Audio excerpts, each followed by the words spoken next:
விருப்பம் போல் துணை அமைய தமிழ் மேட்ரிமோனி ஆப்பை டவுன்லோட் செய்யுங்கள். என்றென்றும் தமிழர்களின் நம்பர் 1 சாய்ஸ். சார் வணக்கம், எப்படி இருக்கீங்க சார்? வணக்கம் வெங்கடேஷ், நல்லா இருக்கேன். நீங்க எப்படி இருக்கீங்க? நல்லா இருக்கேன் சார். Very good. நம்மளுடைய லிசனர்ஸ் நிறைய கேள்விகளை நமக்காக அடிக்கிருக்காங்க சார். அதெல்லாம் இந்த கமெண்ட் ஷோல நம்மளால முடிஞ்சதை அட்ரஸ் பண்ணுவோம் சார். நல்லது. முதல் கேள்வி ஜெயகாந்த் அப்படிங்கிறவர் கேட்டிருக்காரு சார். ஓல்டு பிசிக்கல் ஷேர்ஸை நியூ டிமேட் அக்கௌண்ட்டுக்குள்ள எப்படி நம்ம கொண்டு வருது அப்படிங்கிற ஒரு கேள்வி கேட்டிருக்காரு சார். ஃபர்ஸ்ட் நம்ம பேர்ல ஒரு டிமேட் அக்கௌண்ட் இருக்கணும். டிமேட் அக்கௌண்ட்ங்கிறது ஒரு நம்மளுடைய ஷேர் சர்டிபிகேட்ஸை எலக்ட்ரானிக் ஃபார்ம்ல வச்சுக்கிறதுக்கு ஒரு அக்கௌண்ட். எப்படி நம்முடைய ரொக்கத்தை கேஷை கையில பணமா வச்சுக்காம ஒரு வங்கியில டெபாசிட் பண்ணி எலக்ட்ரானிக் ஃபார்ம்ல வச்சுக்கிட்டு ஒரு பீம் பே மூலமாகவோ கிரெடிட் கார்டு மூலமாகவோ நம்ம அதை டிரான்ஸ்ஃபர் பண்ணிக்கிறோமோ நம்ம இன்னொருத்தருக்கு அல்லது செக் மூலமா கொடுக்குற மாதிரி அது ரொக்கமாக இல்லாமல் சர்டிபிகேட்டா இல்லாமல் அது எலக்ட்ரானிக் முறையில செய்யறதுக்கு நமக்கு உதவுறது டிமேட் அக்கௌண்ட். நம்முடைய ஷேர்ஸுக்கு ஒரு சேவிங்ஸ் அக்கௌண்ட்னு வச்சுக்கோங்களேன். அந்த மாதிரியான ஒரு அக்கௌண்ட் டிமேட் அக்கௌண்ட். முதல்ல அது ஒரு அக்கௌண்ட் நம்ம பேர்ல இருக்கணும், இல்லைன்னா ஓபன் பண்ணணும். அதுக்கு தேவையானது நம்முடைய பேன் கார்டோட காப்பி, ஆதார் கார்டோட காப்பி, இது நம்மளுடைய வங்கி எந்த வங்கியில கணக்கு வச்சிருக்கோமோ அதனுடைய செக் லீஃபோட காப்பி, இதெல்லாம் கேட்பாங்க. இதை வச்சுட்டு நம்முடைய புகைப்படத்தோட நம்ம ஓபன் பண்ணலாம். எலக்ட்ரானிக் முறையில ஆன்லைன்லயும் பண்ணலாம், அல்லது ஆஃப்லைன்ல அப்ளிகேஷன் ஃபார்மை ஃபில்அப் பண்ணி உங்களுக்கு அருகாமையில் இருக்கக்கூடிய ஒரு பங்கு தரகர், செபியிடம் பதிவு பெற்ற தேசிய பங்குச்சந்தை அல்லது மும்பை பங்குச்சந்தையின் உறுப்பினராக இருக்கக்கூடிய ஒரு அவர்கிட்ட போய் நீங்க பண்ணிக்கலாம். அந்த அக்கௌண்ட் ஓபன் பண்ணதுக்கு அப்புறமா அதுல உங்க ஷேர்ஸை பிசிக்கல் ஷேர்ஸா இருக்கிறத எலக்ட்ரானிக் முறையில மாத்தலாம். இப்ப எப்படி மாத்துறது அப்படின்னு பார்த்தீங்கன்னா, அதுக்கு அந்த டிமேட் அந்த டிமேட் அக்கௌண்ட் வச்சிருக்கவங்களுக்கு பேரு டிபின்னு சொல்றது, அல்லது டெபாசிட்டரி பார்ட்டிசிபென்ட். இந்த டெபாசிட்டரி பார்ட்டிசிபென்ட் அல்லது அந்த ட்ரேடிங் மெம்பர்ட்ட போய் நீங்க ஒரு டிமேட் ரெக்வஸ்ட் ஃபார்ம்னு கேட்கணும். டிஆர்எஃப்னு சொல்லுவோம். அந்த டிமேட் ரெக்வஸ்ட் ஃபார்ம் ஒரு ட்ரிப்ளிகேட்ல கொடுப்பாங்க. நீங்க அதை உங்களுடைய ஷேர் சர்டிபிகேட் டீடைல்ஸ் பூரா அதுல பூர்த்தி செய்து அந்த படிவத்துல அந்த படிவத்தோடு உங்களுடைய ஒரிஜினல் ஷேர் சர்டிபிகேட்ஸையும் கொண்டு போய் சப்மிட் பண்ணணும். அந்த டிபில அவங்க அதை எடுத்துக்கிட்டு அந்த ட்ரிப்ளிகேட்ல இருந்து ஒரு காப்பி உங்களுக்கு அக்னாலஜ்மெண்ட் கொடுப்பாங்க. மறக்காம அந்த அக்னாலஜ்மெண்ட் காப்பியை வாங்கிக்கங்க. ஏன்னா எதிர்காலத்துல அதுதான் உங்களுக்கு ப்ரூஃப் தட் நீங்க இந்த சர்டிபிகேட் அங்க சமர்ப்பிச்சிருக்கீங்க அப்படிங்கிறதுக்கு. இதை அந்த டிபி என்ன பண்ணுவாங்கன்னா அதை கேன்சல் பண்ணி அந்த ஆர்டிஐக்கோ அந்த கம்பெனிக்கோ அனுப்பிச்சு அதை கேன்சல் பண்ணிட்டு அவங்கள்ட்ட அனுமதி பெற்று அந்த உங்க அக்கௌண்ட்ல கிரெடிட் கொடுத்துருவாங்க அந்த ஷேர்ஸை. இது நார்மலா லோக்கல் கம்பெனியா, சென்னை பேஸ்ட் கம்பெனியா இருந்தா 1 வாரம் 10 நாள்ல கூட நடக்கும். வெளியூர்ல இருக்கிறதா இருந்தா 15 நாட்கள் அல்லது 20 நாட்கள்ல நடக்கும். இப்பெல்லாம் இன்னும் கூட குறைவாக நடக்கிறத நம்ம பார்த்திருக்கோம். இதுதான் டிமேட் பண்றதுக்கான வழிமுறை. இதை நம்ம கவனிக்க வேண்டிய ஒரு விஷயம் என்ன வெங்கடேஷ், நீங்க எஸ் வெங்கடேஷ் அப்படின்னு வச்சுக்கோங்க. அந்த ஷேர் சர்டிபிகேட்ல டிமேட் அக்கௌண்ட்டும் பேன் கார்டு, ஆதார் கார்டு என்ன பேர்ல இருக்கு, பேங்க் அக்கௌண்ட் என்ன பேர்ல இருக்கோ அதுலதான் ஓபன் பண்ணுவாங்க உங்களுக்கு டிமேட் அக்கௌண்ட். அந்த டிமேட் அக்கௌண்ட்ல இருக்க பேர்ல தான் ஷேர் சர்டிபிகேட்டும் இருக்கணும். நீங்க இங்க எஸ் வெங்கடேஷ்னு இருந்துட்டு அங்க ஆர் வெங்கடேஷ்னோ அல்லது எஸ் வெங்கடேஷ்ல 2A அல்லது 2E இருக்குன்னா அதை ஏத்துக்க மாட்டாங்க. ஆனா நிறைய பேர் இந்த ஓல்டு ஷேர் வாங்கும்போது இந்த பேன் ஆதார் லிங்கேஜ் எல்லாம் பண்றதுக்கு முன்னாடி வாங்கியிருப்பாங்கல்ல சார், அங்கதான் சிக்கல் வருது. நேம் மிஸ்மேட்ச் வரதுக்கான வாய்ப்பு அதிகமா இருக்குமே சார்?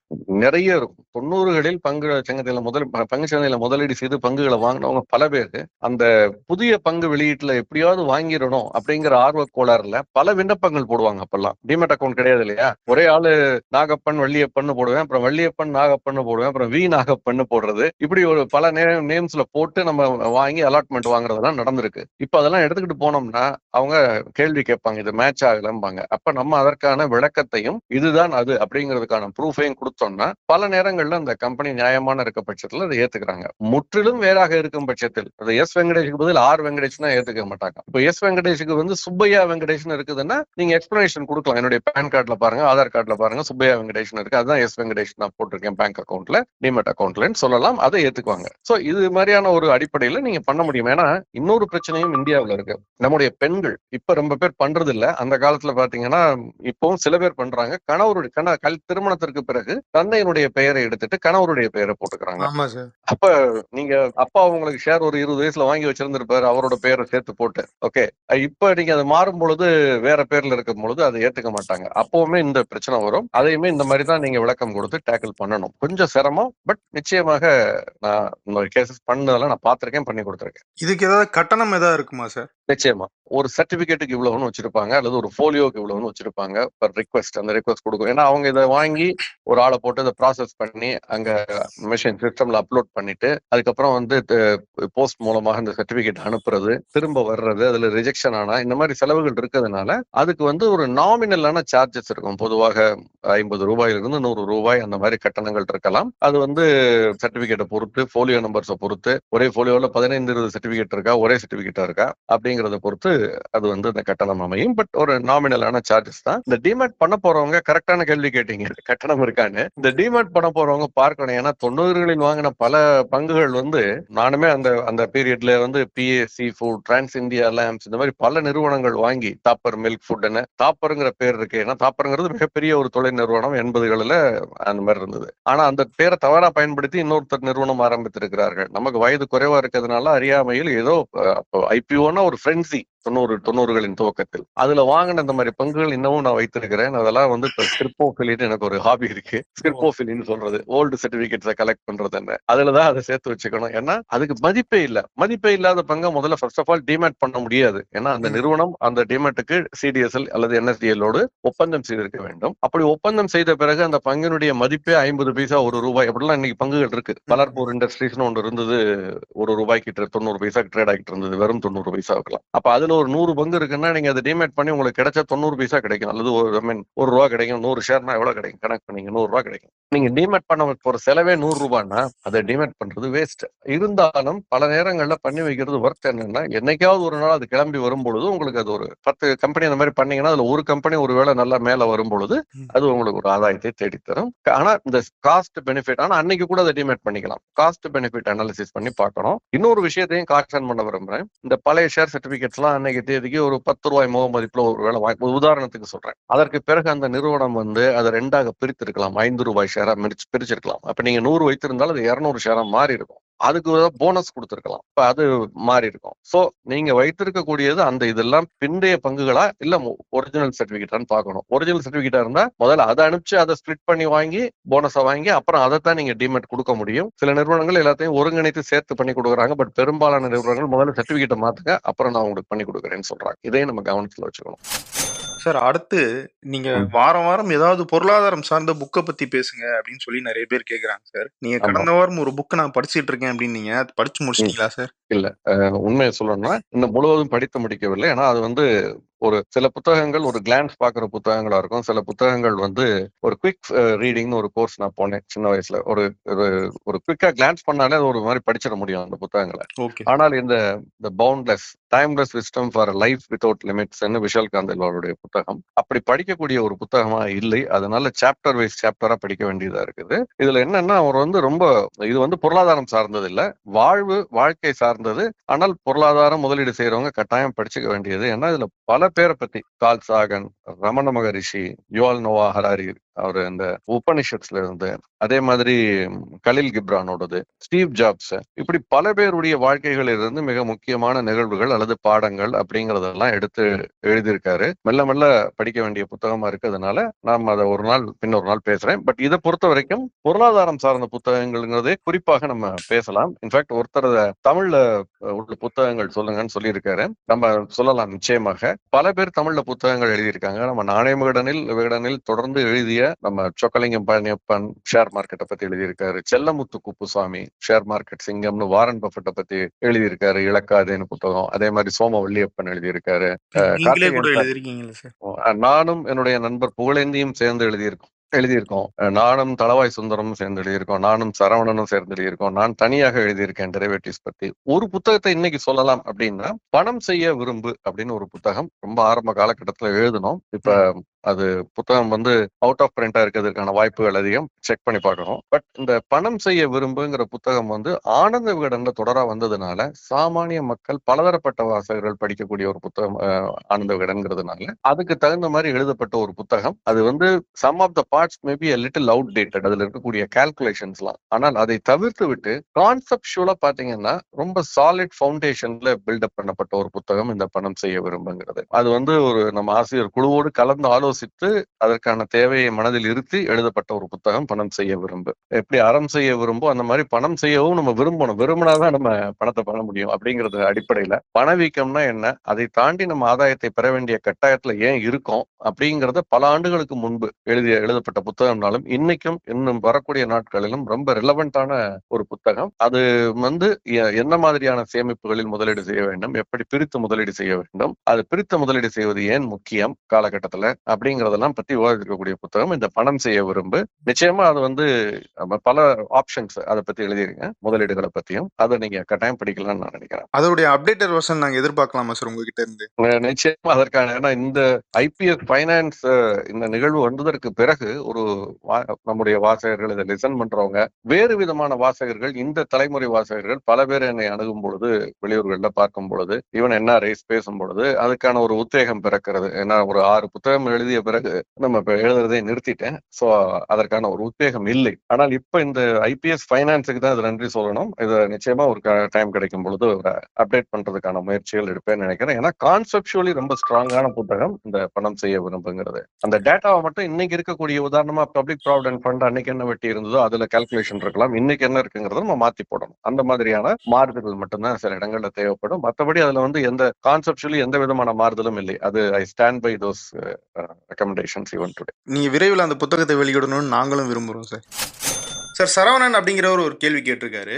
ஹுண்டாய் எம்எஸ்சிஐ இந்தியா இண்டெக்ஸ்ல வந்து இணைஞ்சிருக்கிறதா வந்து தகவல் வந்திருக்கு. இதனால அந்த நிறுவனத்துக்கும் பங்குகள் வைத்திருக்கும் இன்வெஸ்டருக்கும் என்ன நன்மைகள் இருக்கும் அப்படிங்கறத நீங்க சொன்னா நன்றாக இருக்கும் அப்படின்னு கேட்டிருக்காரு சார். அடிப்படையில ஒரு இண்டெக்ஸ்ல ஒரு ஷேர் சேருதுன்னு சொன்னா, அந்த இண்டெக்ஸ் அடிப்படையிலான மியூச்சுவல் ஃபண்ட்ஸ் அல்லது ஃபண்ட்ஸ் எல்லாமே வந்து அந்த பங்குல முதலீடு செய்ய துவங்குவார்கள். அதே ரேஷியோல அந்த இண்டெக்ஸ்ல அந்த ஃபண்ட், அந்த கம்பெனிக்கு என்ன ரேஷியோ வெயிட்டேஜ் இருக்கோ அதன் அடிப்படையில அதுல முதலீடு செய்ய துவங்குவார்கள். அதனால அந்த பங்கினுடைய விலை அதிகரிக்கும். இதை முதல்ல புரிஞ்சுக்கணும். அதனாலதான் நீங்க பாத்தீங்கன்னா பிப்ரவரி 12 நினைக்கிறேன், ஒரு நாட்களுக்கு முன்பு இந்த அனௌன்ஸ்மெண்ட் வந்த பிறகு அந்த பங்கினுடைய விலை கிட்டத்தட்ட 3% ஏற்றத்தை சந்தித்தது. சோ இது இது இது வந்து ஒரு காரணம். விலை ஏறதுக்காக அவங்க பண்றது இல்ல, அதுல சேர்க்கிறதுக்கு சில பேராமீட்டர்ஸ் வச்சிருக்காங்க. சரிங்க சார். அதற்கு முன்பு எம்எஸ்சி என்னன்னு புரிஞ்சுக்கணும். மார்கன் ஸ்டான்லி கேபிட்டல் இன்டர்நேஷனல் அப்படிங்கிற ஒரு நிறுவனம். இது வெளிநாட்டு நிறுவனம், ஒரு முதலீட்டு நிறுவனம், முதலீட்டு ஆலோசனை நிறுவனம், ரிசர்ச் செய்யக்கூடிய நிறுவனம், நிறைய விஷயங்களை பரிந்துரை செய்யக்கூடிய நிறுவனம் கூட. வெல் ரெஸ்பெக்டட்னு வச்சுங்க ஓரளவுக்கு. இவங்க சொல்றது எல்லாமே கரெக்ட்னா நம்ம சொல்ல முடியாது. இவங்களுடைய இந்தியா ரேட்டிங் எல்லாம் பாத்தீங்கன்னா சில சமயம் லாஃபபிளா இருக்கிறதெல்லாம் பாத்திருக்கேன்னா, இவங்க வந்து ரொம்ப கவனமா இருக்கணும், இந்தியா மோசமாகும்னு சொல்லும் பொழுதெல்லாம் இந்தியா வந்து அதிகரிச்சு பொருளாதாரம் முன்னேறி இருக்கிறதை நான் பார்த்திருக்கேன். பட் ஓரளவுக்கு கிரெடிபிள் ஆனவங்க பை அண்ட் லார்ஜ் பாத்தீங்கன்னா இந்த மார்கன் ஸ்டான்லி கேபிட்டல் இன்டர்நேஷனல்ங்கிறதுடைய சுருக்கம் தான் எம்எஸ்சிஏ. இவங்க பல இண்டெக்ஸ் வச்சிருக்காங்க.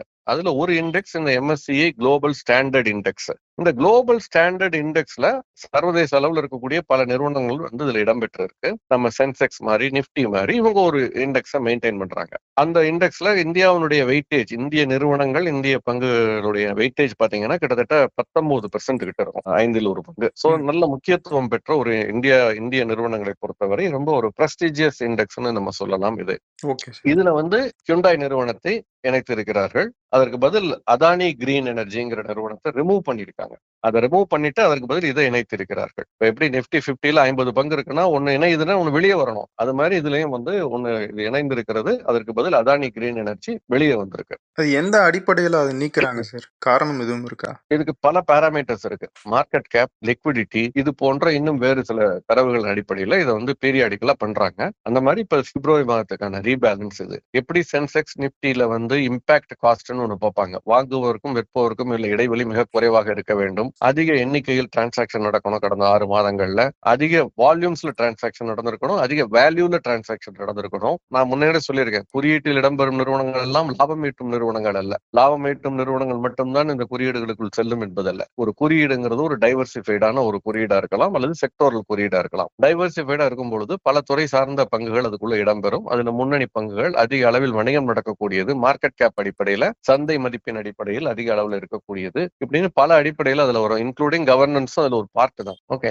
அந்த அடிப்படையில இதை இன்க்ளூட் பண்ணிருக்காங்க. அதானி கிரீனை வெளியே எடுத்திருக்காங்க. அதானி குழும நிறுவனங்களை தொடர்ந்து அவதானித்து வருகிறோம். அதற்கு தக்க இன்னும் அதானி குழும நிறுவனங்கள் ஒரு நிறுவனங்கள் இருக்கு. அதெல்லாம் நாங்க பின்னால வந்து அதை பத்தி கால் எடுப்போம்னு சொல்லியிருக்காங்க. ஸோ இதுல வந்து இந்த எம்எஸ்சிஐ இண்டெக்ஸ்ல வந்து இணைந்திருப்பதால் அது வந்து உடனே எஃபெக்ட் இல்ல. பிப்ரவரி மாதம் 28ஆம் தேதிக்கு அப்புறம் தான் இது வந்து எஃபெக்ட்டுக்கு வருது. ஏன் அப்படி வந்து இன்னைக்கு சொல்லிட்டு 28ன்னு சொல்றாங்கன்னா ஒரு டைம் கொடுக்குறாங்க. இன்னைக்கு சொல்லிட்டு இன்னைக்கு மத்தியானம் அந்த பங்கினுடைய விலையில் அதீத ஏற்ற இறக்கங்கள் இருக்கும். அதானி கிரீன் பெரிதாக அடி வாங்கும், ஹியூண்டாய் திடீர்னு ஒரே நாள்ல பெருசா ஏறி போயிடும். அப்படிலாம் இல்லாமல் இப்போ ஒரு 15-20 நாட்கள் டைம் கொடுக்குறாங்க. இதுக்குள்ள வந்து இந்த அட்ஜஸ்ட்மெண்ட்ஸ் பூரா நடக்கும். விற்பவர்கள் விற்று, குறியீட்டில் இருப்பதற்காக மட்டுமே வாங்கினவங்க மெல்ல மெல்ல விற்று வெளியேறுவார்கள். இது வரைக்கும் இதை அண்டர் வேல்யூ பண்ணியிருந்தவங்க ஹியூண்டாயே இப்ப மெல்ல அதனுடைய கவனத்தை பெற ஆரம்பிக்கும். ஆனால் இன்னொரு விஷயத்தையும் கவனத்துல வச்சுக்கணும். ஹியூண்டாய் நிறுவனம் இந்த இண்டெக்ஸ்ல போறது நல்ல விஷயம். ஆனால் டிசம்பர் மாதம் அவங்களுடைய பெர்ஃபார்மன்ஸ் எப்படி இருந்ததுங்கிறத நம்ம விவாதித்திருக்கிறோம் இந்த நிகழ்ச்சியில சில நாட்களுக்கு முன்பு. அவங்களுடைய நிகர லாபம் எவ்வளவு கணிசமாக குறைந்திருந்தது, 19% நினைக்கிறேன் குறைந்திருந்தது, சேல்ஸ் குறைஞ்சிருந்தது. இதெல்லாம் நம்ம கவனத்தில் எடுத்துக்கணும். இருந்தபோதிலும் அது வந்து எந்த ஒரு பெரிய நஷ்டத்தை சந்திக்காத ரொக்க கையிருப்பு இன்னமும் கூட கையில் இருக்கக்கூடிய கடன் இல்லாத ஒரு நிறுவனம். அந்த அளவுக்கு அது நல்ல விஷயம். ஆனால் அவங்களுடைய லாபம் கணிசமாக குறைந்திருக்கிறது, விற்பனை குறைந்திருக்குங்கிறதையும் நம்ம கவனத்துல வச்சுக்கிட்டு மெரிட்டோரியஸா என்டர் பண்ணணுமே தவிர இந்த இண்டெக்ஸை மட்டும் அடிப்படையா இண்டெக்ஸ் நிச்சயமா ஒரு பாசிட்டிவான விஷயம், பட் அதை மட்டும் நம்ம வச்சுக்கிட்டு நம்ம என்டர் பண்ணலாம். சார் கோபி அப்படிங்கிறவர் கேட்டிருக்காரு. கோபின்னு மட்டும் கிடையாது சார், இந்த கேள்வி சோசியல் மீடியாலையும் நிறைய இடத்துல கேட்கப்பட்ட கேள்விதான். இப்ப மார்க்கெட் வந்து விழுந்துகிட்டு இருக்கு, நாங்க வந்து போட்ட எஸ்ஐபிஸ எடுத்துடணுமா, என்ன பண்றது அப்படின்னு சொல்லி ஒரு பயம் வந்து கிளம்பி இருக்கு. இது நம்ம நிகழ்ச்சியில ஏற்கனவே பேசியிருக்கோம் சார், இருந்தாலும் இந்த கேள்வி திரும்பி திரும்பி வருது. ஒரு தடவை நம்ம டீடைலா சொல்லிடலாம். நிச்சயமா நான் என்ன நினைக்கிறேன்னா வந்து தொடர்ந்து பங்குச்சந்தை 2-3 ஆண்டுகள் அதிகரிக்கும் பொழுது எஸ்ஐபிங்கிறது பொதுவாக ஒரு 25 வயது 30 வயது 40 வயது ஆட்கள் அடுத்த ஒரு 15-20 ஆண்டுகளுக்கு போடுறதா இருக்கணும்னு நான் நினைக்கிறேன். அதுதான் எஸ்ஐபியினுடைய ஒரு விஷயம். அந்த மாதிரி போடும் பொழுது ஹை ரிஸ்க் எடுக்கிறவங்க வந்து மல்டி கேப்லயோ ஒரு மிட் கேப்லயோ போடுறது தப்பு இல்லை. ஈவன் ஸ்மால் கேப்ல கூட போடலாம் நீண்ட கால அடிப்படையில எஸ்ஐபி முறையில். பட் அதனுடைய அளவு குறைவாக இருக்கணும். By and large index fund, diversified fund, multi asset fund, balance advantage fund, hybrid fund, இந்த மாதிரி கடன் மற்றும் பங்குச்சந்தையில் முதலீடு செய்யக்கூடிய சேர்த்து போடக்கூடியது, கொஞ்சம் தங்கத்துல ரியல் எஸ்டேட்ல போடக்கூடியது, இப்படி அசெட் அலோகேஷன் உள்ள பங்குகளில் போடுறதுங்கிறது கொஞ்சம் சேஃபர், கொஞ்சம் மாடரேட் ரிஸ்க் இருக்கும். அது மற்ற ஸ்மால் கேப் மிட் கேப்லாம் வந்து மாடரேட்லி ஹை ரிஸ்க் அல்லது high risk pure high risk அப்படி வச்சுங்க. அதுதான். சோ இதை நம்ம பார்த்து போடணும். இது மாதிரி போடும் பொழுது ஸ்மால் கேப் மிட் கேப்பா இருந்தால் மட்டும், இது என்னுடைய தனிப்பட்ட கருத்து, நீங்க ஒரு நல்ல முதலீட்டு ஆலோசகரை அணுகி உங்களுடைய மியூச்சுவல் ஃபண்ட் டிஸ்ட்ரிபியூட்டர் அணுகி அவங்க ஆலோசனை பெற்று செயல்படுங்கள். பட் ஸ்மால் கேப் மிட் கேப்ல மட்டும் தொடர்ந்து ஒரு ஆண்டுகள் 2-3 ஆண்டுகள் ஏறும் பொழுது ஒரு காலகட்டத்தில் அதுல குறைந்தபட்சம் அதுல நம்ம போட்ட பணத்தையோ அல்லது லாபத்தையோ எடுத்துட்டு, ஆனால் எஸ்ஐபியை கண்டினியூ பண்ணுங்க. நல்ல இதுல அடிப்படையா நான் சொல்ல வேண்டிய விஷயம், எஸ்ஐபியை நிறுத்தாதீங்க. உங்களுக்கு கம்ஃபர்டபுளா இல்லையா, பயமா இருக்கா, இது வரைக்கும் போட்டதுல லாபமா இருந்தது 6 மாசம் முன்னாடி வரைக்கும், இப்ப வந்து லாபம் இருக்கு ஆனா குறைஞ்சிருச்சு லாபம் அப்படின்னு நினைக்கிறீங்க, அல்லது நஷ்டத்தை நோக்கி போய்கிட்டு இருக்குன்னு நினைக்கிறீங்க, போட்ட பணத்தை எடுங்க அல்லது லாபத்தை எடுங்க அல்லது ரெண்டையும் எடுங்க. பட் எஸ்ஐபியை நிறுத்தாதீங்க. ஏன்னா எஸ்ஐபிங்கிறது இந்த மாதிரி காலகட்டத்தில் இருக்கக்கூடியதை நம்ம அட்வான்டேஜ் எடுத்துக்கிறது தான். பங்குச்சந்தையினுடைய வீழ்ச்சியில் ஏற்படக்கூடிய லாப அதை நமக்கு சாதகமாக ஒரு வீழ்ச்சியை நமக்கு சாதகமாக பயன்படுத்திக் கொள்வதற்கு எடுக்கப்பட்ட ஒரு டிசிப்ளின்டான டூல் தான் இந்த எஸ்ஐபிங்கிறது. இந்த காலகட்டத்தில் வித்ரா பண்றதுங்கிறது சூசைடுக்கு சமம். நம்ம எப்போதுமே பங்குச்சந்தை ஏறும் போதெல்லாம் போட்டுக்கிட்டே இருக்கிறதும் இறங்கும் போதெல்லாம் எடுக்கிறதுங்கிறது நிச்சயமா அடுத்தவர்கள் பணம் பண்றதுக்கான ஒரு நல்ல, நம்ம பணம் பண்ணணும்னா இறங்கும் போதெல்லாம் போட்டுக்கிட்டே இருக்கணும். வேடிக்கையா சொல்லுவேன், முதலீட்டாளர்களை சந்திக்கும் பொழுது, நம்ம வேடம் சந்திப்பின் பொழுது, எஸ்ஐபி ஸ்டார்ட் பண்ணிட்டா நீங்க வந்து வேண்டிக்க வேண்டியது ஒண்ணுதான், நீங்கள் இறை நம்பிக்கை உடையவரா இருந்தால் ஆண்டவா அடுத்த 2-3 ஆண்டுகளுக்கு மார்க்கெட் ஏறவே கூடாதுன்னு வேண்டிங்க அப்படின்ற. ஏன்னா அப்போதுதான் உங்களுக்கு குறைவான விலையில பல அதிக எண்ணிக்கையிலான யூனிட்டுகள் கிடைக்கும். அதற்கு பிறகு ஏறும் பொழுது உங்களுக்கு இதற்கான கூட்டு பலன், மொத்த பலன் உங்களுக்கு கிடைக்கும். அதனால எஸ்ஐபியை நிச்சயமா நிறுத்துவதற்கான தருணமே கிடையாதுங்கிறத என்னால அடித்து சொல்ல முடியும். ஏன் சார் நீங்க போன மாசம் இப்படி சொன்னீங்க, இந்த மாசம் இறங்கிருச்சுன்னு அடுத்த மாசம் என்ன கேட்கக்கூடாது? கேளுங்க, கேட்கறதுக்கு உங்களுக்கு எல்லா உரிமை இருக்கு. அப்பவும் இதே பதில தான் சொல்லுவேன். இதற்கப்புறம் 6 மாசம் கழிச்சு இறங்கி இருந்தாலும் அதே பதில தான் சொல்லுவேன். ஏன்னா நீங்க பாக்குறது 10 வருஷ காலகட்டம். நீங்க வீடை வாங்கிட்டு அடுத்த மாசம் விற்க போறேன்னு பாக்குறது இல்ல. வீடை பத்தி உங்களுக்கு பயம் இல்லை. ஏன் பயம் இல்லைன்னா, ஒன்றதுக்கு ஒரு பொருளாதார யூட்டிலிட்டி இருக்குங்கிறத வச்சுங்க, அது பரவாயில்ல. பட் ஆனால் அதை தாண்டி அந்த வீட்டினுடைய விலை இன்று இவ்வளவு குறைந்திருக்கிறது, இவ்வளவு அதிகரித்து இருக்கிறதுன்னு பிசினஸ் லைன்லயோ பிசினஸ் ஸ்டாண்டர்ட்லயோ இல்ல சிஎன்பிசி டிவிலயோ அல்லது நாணயம் விகடன்லயோ நம்ம போடுறது கிடையாது. நேற்று 18,000 இருந்தது ஸ்கொயர் ஃபீட், இன்னைக்கு 18,228 இருக்கு அடையாறுல, இன்னைக்கு 17,300 ஆயிடுச்சு. இப்படி நம்ம போடுறது கிடையாது. அதனால நமக்கு தெரியுது இல்ல. we all believe what we want to believe. நம்ம எதை நம்ப நினைக்கிறோமோ அதைத்தான் நம்பிக்கிட்டு இருக்கோம். அதனால ரியல் எஸ்டேட் இறங்குறதே இல்ல, தங்கம் இறங்குறதே இல்ல, பங்குச்சந்தை தான் இறங்குதுன்னு. எல்லா அசெட் கிளாஸும் இறங்கக்கூடிய அசெட் கிளாஸை வாங்குறதும் ஏறக்கூடிய அசெட் கிளாஸை விற்கிறதும் ஏறினதை விற்கிறதும் தான் ஒரு நல்ல அசெட் அலோகேட்டர் செய்யக்கூடிய ஒரு விஷயமாக இருக்கும். அந்த அடிப்படையில மீண்டும் அடித்து சொல்ல, எஸ்ஐபியை என்னை பொறுத்த வரைக்கும் நீங்க உங்க ஆலோசகரை கேட்டுங்க, உங்களுடைய முடிவு. ஏன்னா உங்களுடைய பணம், அதற்கு லாப நஷ்டம் உங்களை சேரும், அதுக்கு நான் பொறுப்பெடுத்துக்க முடியாது. என்னை பொறுத்தவரை நான் எஸ்ஐபியை நிறுத்த மாட்டேன். இன்னும் சொல்ல போனால், ஒரு நிகழ்ச்சிக்கு முன்பு சொன்னது போல, இன்னும் 1 மாதங்கள் இந்த வீழ்ச்சி தொடருமானால் எஸ்ஐபியை அதிகப்படுத்துவதற்கு எப்படி வழிமுறை என்று யோசிப்பேன். இது புரியாதவங்களுக்கு ஒன்று சொல்றேன். ருபி காஸ்ட் ஆவரேஜிங் அப்படின்னு நீங்க வந்து விக்கிபீடியா, இன்வெஸ்டோபீடியான்னு ஒரு வெப்சைட் இருக்கு. விக்கிபீடியா மாதிரி முதலீடு சம்பந்தப்பட்டதுக்கு இன்வெஸ்டோபீடியா. நம்ம நாணயங்களிடங்களே நிறைய பேசியிருக்கோம். ருபி காஸ்ட் ஆவரேஜிங் அல்லது டாலர் காஸ்ட் ஆவரேஜிங் அப்படின்னு ஒரு கூகுள் பண்ணி பாருங்க. அதுல இல்லஸ்ட்ரேஷன்ஸோட கால்குலேஷன்ஸோட பல விஷயங்கள் சொல்லப்பட்டிருக்கும். எப்படி நீங்கள் இறங்கும் பொழுது வாங்குவது உங்களுக்கு மார்க்கெட் மீண்டும் மேலெழும் பொழுது மிகப்பெரிய அளவுல உதவியா இருக்கு அப்படிங்கிறத காட்டும். சார் குமார் அப்படிங்கிறவர் ஒரு கேள்வி கேட்டிருக்காரு சார். ம். இந்த எஃப்ஐஐஸ் அப்படின்னு சொல்றவங்கலாம் வந்து உண்மையாவே ஃபாரின் பீப்புள் தானா? இல்ல வெளிநாட்டுல இருக்கிற இந்தியர்கள் யாரும் இந்த மாதிரி ஃபாரின் அக்கவுண்ட்ஸ்ல இருந்து ட்ரேட் பண்றாங்களா? அப்படிங்கிற ஒரு கேள்வி வச்சிருக்காரு.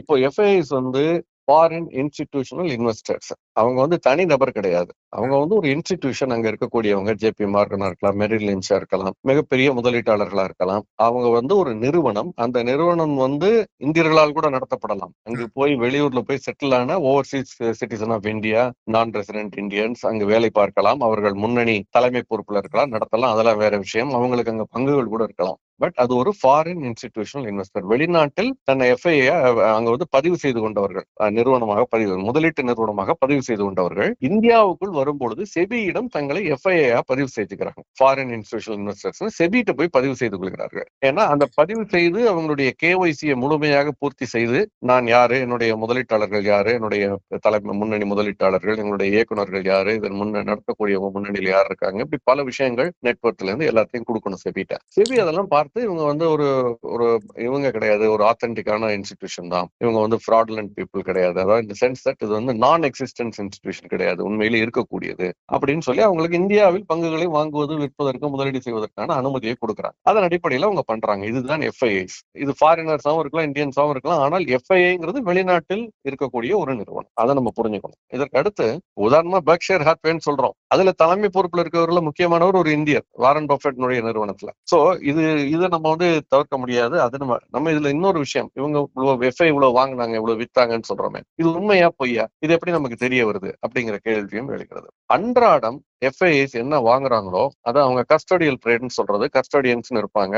உதாரணமா Stock Holding Corporation is one custodian. அந்த மாதிரி HDFC வங்கிகள் இருக்காங்க.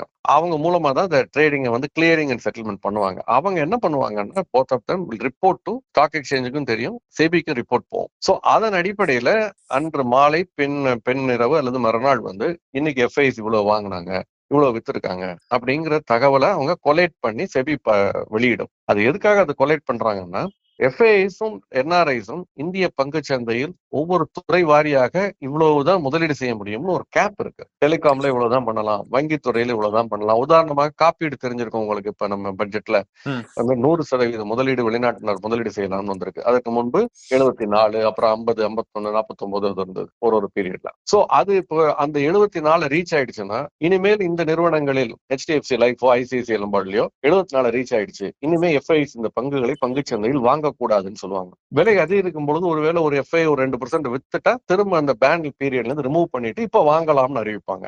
இதுக்கும் அந்த டேட்டா கொலேட் பண்ணப்படுகிறது. அதனால இது எல்லாமே முழுக்க உண்மையாக எஃப்ஐ செய்யக்கூடியது அங்க ரிப்போர்ட் ஆகி வரக்கூடிய ஃபேக்சுவல் ஃபிகர்ஸ் தான். ஒருவேளை அந்த எஃப்ஐஎஸ் விற்கிறாங்க அப்படின்னம்னா ஒரு பெர்சன்டேஜ்க்குள்ளதான் அவங்களுக்கு அலோட் இருக்குன்னு சொல்றாங்க. அவங்க விற்கும் போது ஏன் சார் இவ்வளவு தூரம் பெரிய பாதிப்பு ஏற்படுது, சந்தையில ரிஃப்ளெக்ட் ஆகுது சார்? அதாவது வாங்குறதுக்கு தான் அவங்களுக்கு வந்து அந்த இருக்கு, விற்கிறதுக்கு எந்த இதுவும் கிடையாது. ஏன் விற்கிறப்ப பெரிய பாதிப்பு ஏற்படுத்துதுன்னா, நீங்களும் நானும் வாங்கினா 500 ஷேர் பண்ணுவோம், 1000 ஷேர் பண்ணுவோம், 1 லட்சத்துக்கோ 5 லட்சத்துக்கோ 10 லட்சத்துக்கோ நம்ம கெப்பாசிட்டிக்கு பண்ணுவோம். அவங்க பண்ணும்பொழுது அட் ஒன் கோ பல ஆயிரம் கோடிகள், பல 100 கோடிகள் அப்படின்னு பண்றதுனால அதனுடைய தாக்கம் அதிகமா இருக்கு. அதனாலதான் பாத்தீங்கன்னா பங்குச்சந்தை வீழ்ச்சியின் பொழுது எந்த நிறுவனத்துல எஃப்ஐ அதிகமா வச்சிருக்காங்களோ அந்த நிறுவனத்துடைய பங்கு தான் வீழ்ச்சி அதிகம் சந்திக்கும். பங்குச்சந்தை ஏறும் பொழுது அதுதான் அதிகமா ஏறுனுச்சு. ஏன்னா எஃப்ஐ வாங்குறதுனால. எஃப்ஐ வாங்கும் பொழுது ஏறுறப்ப நம்ம கேள்வி கேட்கறது இல்ல. அப்ப வேற மாதிரி கேள்வி கேட்கும், ஏன் வெளிநாட்டு நிறுவனங்களை இங்க அனுமதிக்கிறோம், நம்ம வாங்குவோம், நம்ம வாங்கினா ஏன் வெளிநாட்டு நிறுவனங்களுக்கு வரப்போகுது, நம்ம வாங்குறது இல்ல. நம்ம வாங்காதப்ப வெளிநாட்டு நிறுவனம் நமக்கு இங்க இருக்கக்கூடிய வாய்ப்புகளை பாக்குறாங்க. இங்க இருக்கக்கூடியவர்கள் வந்து நேர்மையான நியாயமா கடனை திருப்பி கொடுக்கறவங்களா இருக்காங்க, கடமையா உழைப்பவர்களா இருக்காங்க, படித்தவங்களா இருக்காங்க. நம்ம போய் அந்த வங்கி பங்கை வாங்கி நம்ம அதுல லாபம் சம்பாதிப்போம்னு வர்றாங்க. நம்மளே வாங்கி வச்சுக்கலாம்ல. நம்ம வாங்குறப்போ விலை ஏறுறப்ப நமக்கு எல்லாருக்கும் சந்தோஷமா இருக்கு, இறங்கும் பொழுது வலிக்கிறது. அதனால நம்ம இந்த கேள்விகள் எல்லாம் நம்ம வந்து கேட்கிறோம். நம்ம ஏறும் பொழுதும் இதே கேள்விகள், எதுக்கு இது நியாயம் இல்லாத முறையில ஏறுதுன்னு கேட்கலாம், இறங்கும் பொழுதும் கேட்கலாம். பட் பங்கு சந்தைங்கிறது ஃப்ரீ மார்க்கெட், இது பிக்ஸட் டெபாசிட் இல்லை. இது புரிஞ்சுக்கிறோம். இது ஓரளவு நெறிமுறைப்படுத்த முடியுமே தவிர சில கட்டுப்பாடுகளை கொண்டு வர முடியுமே தவிர முழுக்க இதை வந்து பிக்ஸட் டெபாசிட் மாதிரி நடத்த முடியாது. அதனாலதான் இது வந்து இந்த ரிஸ்க புரிஞ்சுக்கிட்டு பண்ணுங்கன்னு நம்ம சொல்றோம். சார் சுந்தர் அப்படிங்கிறவர் ஒரு கேள்வி கேட்டிருக்காரு. நம்ம ம். மியூச்சுவல் ஃபண்ட் எஸ்ஐபிலாம் நீங்க வந்து லாங் டேர்ம் போடுங்கன்னு சொல்றீங்க. அதன் மூலமாக சிலர் வந்து 1 கோடி கிடைக்கும், 2 கோடி கிடைக்கும்லாம் சொல்றாங்க. அப்படி 1 கோடி, 2 கோடி கிடைச்சாலும் அதுக்கு நம்ம எவ்வளோ வரி கட்டணும் அப்படிங்கிறத வந்து அவங்க சொல்ல மாட்றாங்க. அந்த பணத்துக்கு எவ்வளோ நம்ம வரி கட்டுறதா இருக்கும் சார்? இந்த 1 கோடி கிடைக்கும் 2 கோடி கிடைக்கும்லாம் யாருமே வந்து உறுதி கொடுக்க முடியாது. அப்படியெல்லாம் அப்புறம் அந்த யூலிப் ஃப்ராட் வணிகம் பண்ற அந்த ஏஜென்ட்ஸோட நம்ம அந்த பட்டியல்ல சேர்ந்துருவோம். அது கிடையாது. இதுல எதுவுமே உத்தரவாதமான வருமானம் கிடையாது. இதை புரிஞ்சுக்கணும். 2வது, வருவதற்கான வாய்ப்பு இருக்கானா நிச்சயம் அந்த வாய்ப்பு இருக்கு. அதை நம்ம மறுப்பதற்கு இல்லை. ஒரு டிசிப்ளின்டா நீண்ட கால அடிப்படையில எஸ்ஐபி பண்ணிட்டு வந்தோம்னா வரும். அதுல ஒன்றும் சந்தேகமே கிடையாது. இப்ப இதுக்கு டேக்ஸ் என்ன வரும்னா நம்ம முன்னாடியே பேசியிருக்கோம். அதாவது அந்த ஆண்டு அவர் வந்து 1 கோடி ரூபாய் பதிவு செய்யற லாபத்தைன்னா அந்த 1 கோடிக்குமே வந்து முதல்ல 1.5 லட்சம் ரூபாய்க்கு எக்ஸம்ஷன், அதுக்கு வருமான வரி கிடையாது. பாக்கி 98,75,000 இருக்கு இல்லையா, ஆமா. அதற்கு வெறும் 12.5% தான் டாக்ஸ். ம். அதே ஆள் அவர் வந்து ஒரு காலேஜ்ல வேலை பாக்குறாரு, சம்பளம் வாங்குறாருன்னா 30% சர்சார்ஜ் கட்ட வேண்டியிருக்கலாம் சில சமயம். ம். 30% மேல டாக்ஸ் கட்டணும், அல்லது 20% மேல டாக்ஸ் கட்டணும். ஒரு வங்கி ஊழியரா இருந்தா 20 30 கட்டணும். ஆனால் இந்த capital gain, long term capital gain, நீண்ட கால அடிப்படையில முதலீடு செய்து ஒரு ஆண்டுக்கு மேலானதுக்கு பிறகு அதை வித்ரா பண்ணும் பொழுது அந்த மொத்த 91 கோடி ரூபாய்க்கும் 1 கோடி லாபம்னு வச்சுங்க கணக்குக்கு, ம். 12.5 லட்சம் ரூபாய் தான் டாக்ஸ் கட்டணும். 87,50,000 ரூபாயும் வரி கட்டிய பிறகு உங்கள் கையில நிக்கும். இதே 1 கோடி சம்பளம் வாங்கினீங்கன்னா 70 லட்சம் கூட நிக்காது, அதை விட குறைவா தான் இருக்கும். 30 லட்சம் வட்டியா போயிடும். இதே தொழில வியாபாரத்துல சம்பாதிச்சாலும் அதேதான், ஒரு 70 லட்சம் தான் உங்க கையில நிக்கும், 30 லட்சம் போயிடும். Okay, So sir. இதுதான் 12.5% லாங் டேர்ம் கேபிட்டல். அப்போ அந்த கடைசியா வர தொகையை வந்து நம்ம பணவீக்கம்லாம் வந்து கனெக்ட் பண்ணி பார்த்தோம்னா இன்னும் கம்மியா இருக்குமா சார் அதனுடைய மதிப்பு? இல்ல, இதுல ஒரு விஷயத்து, இது வந்து நம்ம வந்து பணவீக்கம் எப்படி நீங்க பேங்க்ல பிக்ஸட் டெபாசிட் போட்டாலும் வரும்டா. You should always compare apple to apple அப்படின்னு சொல்லுவோம். ஆப்பிளையும் ஆரஞ்சையும் கம்பேர் பண்ணக்கூடாது. பணவீக்கம்ங்கிறது எல்லா முதலீடுகளுக்கும் உட்பட்டது. அது ஏதோ பேங்க் பிக்ஸட் டெபாசிட் கிடையாது, தங்கத்துக்கு கிடையாதுங்கிற மாதிரி நம்ம இதுக்கு மட்டும் பேசுறோம். அதனால இது நம்ம பாயிண்ட் டு பாயிண்ட் பாத்தீங்கன்னா 1 கோடி நீங்க சம்பாதிச்சிருக்கீங்க அன்னைக்கு தேதிக்கு, அந்த 1 கோடிக்கு 12 லட்சம் போயிடுச்சு. அவ்வளவு. பணவீக்கத்தை தாண்டி அது வந்து உங்களுக்கு குறைவா இருக்கலாம், நிச்சயம் இருக்கும். அதே நீங்க வந்து பிக்ஸட் டெபாசிட்ல போட்டிருந்தா 1 கோடிக்கு 30 லட்சம் இன்கம் டாக்ஸ் கட்டிட்டு 70 லட்சம் இருக்கும். அந்த 70 லட்சத்தை பணவீக்கத்தை அட்ஜஸ்ட் பண்ணி பார்த்தா 60 லட்சமோ 50 லட்சமோ தானே இருக்கும். நம்ம அதுக்கு மட்டும் எடுத்துக்க மாட்டோம், இதுக்கு எடுத்துக்கோங்கிறது வந்து நம்முடைய அது சரியான ஆட்டிடியூடா இருக்காது. பல விஷயங்கள் ரொம்ப டீப்பா எக்ஸ்பிளைன் பண்ணிருக்கீங்க சார். அடுத்த நிகழ்ச்சியில பார்ப்போம் சார். நன்றி சார். நிச்சயம் சந்திப்போம். திருமணம் எனும் இனிய சங்கமம். உங்களுக்கு ஏற்ற ஒரு பார்ட்னரை தேர்வு செய்ய சரியான இடம் தமிழ் மேட்ரிமோனி ஆப். தமிழர்களின் நம்பர் 1 சாய்ஸ். இன்றே டவுன்லோட் செய்யுங்கள். விருப்பமான துணையை தேர்ந்தெடுங்கள்.